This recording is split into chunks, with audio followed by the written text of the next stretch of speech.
Trigger warning before we get into it, this is a very graphic and disturbing case, and if you're an avid hiker, it'll probably make you never want to hike alone again. We are going to be talking about the brutal murders of Julie Williams and Lolly Winans along the Appalachian Trail during the mid-90s, which to this day remains unsolved.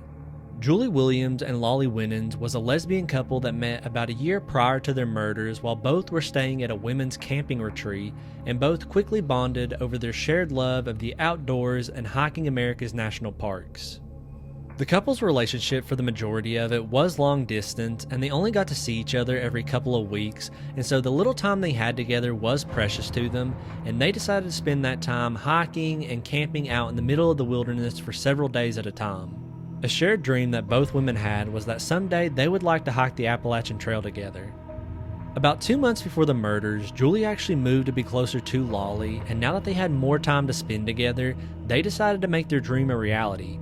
So in May of 1996, they decided to hike a section of the Appalachian Trail located along the Blue Ridge Parkway in Virginia. The women arrived at the park on May 22, 1996, where they got a camping permit where they stated that they would be camping until May 27th. After that, they got their beloved golden retriever Taj and headed out into the woods. This would be the last time either woman would be seen alive again. When May 27th came and went and nobody had heard from Julie or Lolly, their families began to get worried, and so they contacted park rangers at the Shenandoah National Park and asked them to search for the missing girls. Their car was found parked in the exact same spot they left it on May 22nd, and rangers searched every single trail along the AT, but no sign of either girl was ever found. By June 1st, rangers were ready to give up the search. That is until a hiker came to them and reported seeing a dog off its leash running around the woods nearby.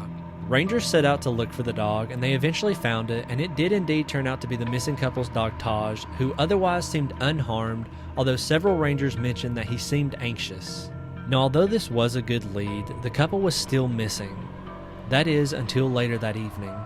That evening, two rangers doing one last sweep of a trail called Bridle Trail spotted the couple's tent behind some bushes just 25 feet off the main trail. The tent was located next to a stream, and the area surrounding the campsite was in complete disarray, and it was very obvious that something violent had happened there. Both couples' backpacks was found to be torn open and the contents strewn all about across the forest floor. As the rangers approached the tent, the overwhelming stench of human decay hit them, and they knew right then and there that they had found the missing hikers. As they unzipped the tent, they discovered the interior was completely drenched in blood, and there they discovered Julie Williams' body zipped up inside of her sleeping bag, completely soaked with blood. 60 feet from the tent, right next to the stream, Lolly's body was also found, again zipped up inside of her sleeping bag, and she was also completely covered in blood. Authorities were immediately called, and the lead investigator at the scene initially ruled the deaths as being a murder-suicide. Now, I'm going to describe the crime scene to you guys, and y'all tell me if this sounds like a murder-suicide, because I can't honestly wrap my head around it. Both women were found with their hands and feet tied behind their back with strips of their own clothing. Their own underwear was stuffed inside of their mouths with duct tape over top of it to prevent them from screaming. Both had been zipped up inside of their sleeping bags. And most disturbing of all, the cause of death for both women was discovered to be that both of them had had their throats slashed open. Julie's wounds were so extensive that she was nearly decapitated.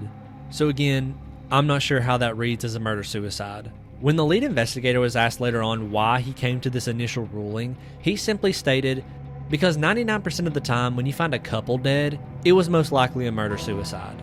Which, I guess he's a detective, he knows more than we do, but I wish he would explain to us how he came to the conclusion that one of them managed to kill the other one, then tie their hands and feet behind their back, zip themselves up in a sleeping bag, and then slash their own throats open. It just doesn't make sense.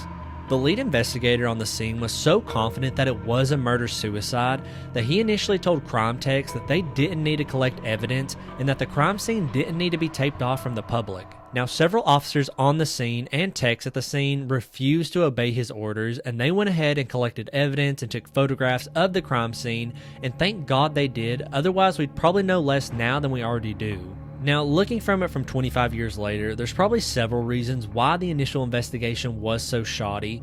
One of them was that Lolly and Julie were openly gay, and this is the 1990s, and homophobia probably played a part in how their case was initially handled.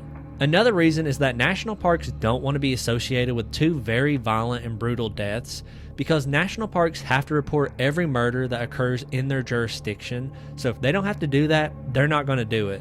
So they were more than happy with the initial murder-suicide ruling. Both women were taken in for an autopsy, and it was discovered that they had died between 10 p.m. and 3 a.m. on the evening of May 26th. It's believed that both women were sleeping when the killer crept up onto their campsite in the dark. A large gash was found along the tent, and it's believed that the killer used a knife to slash his way into the tent to get to the couple.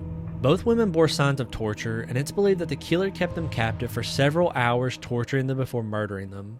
Investigators were shocked at just how brazen the couple's killer had to be, because their tent was located just 25 feet off the main trail, and just half a mile up the road was a parking lot, and next to the parking lot was a huge camp shelter with dozens of hikers camping there at the time of the murders. But even with so many potential witnesses, the killer was able to slip away into the night to vanish without a trace.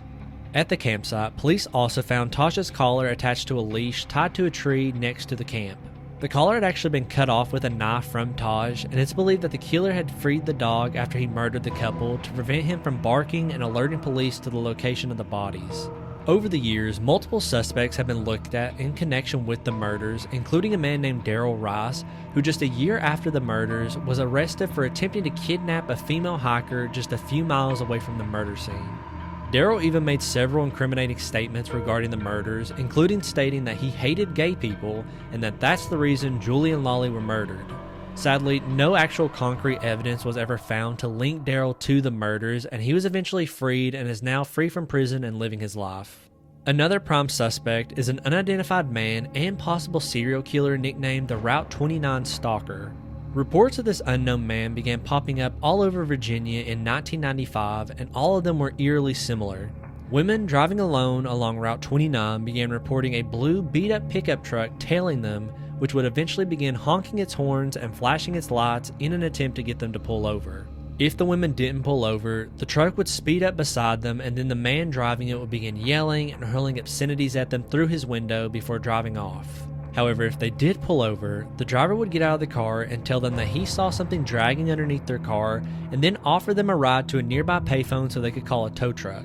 3 women reported actually accepting a ride from this man, and they reported they were dropped off at the payphone without incident.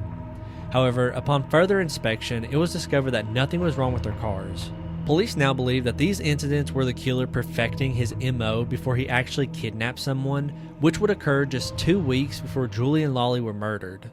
The car belonging to a woman named Alicia Reynolds was found abandoned along Route 29 with a note on the windshield reading, "Car trouble, be back soon." Now, she would remain missing for several months before her remains were eventually discovered just a few miles away from the campsite where Julie and Lolly were murdered.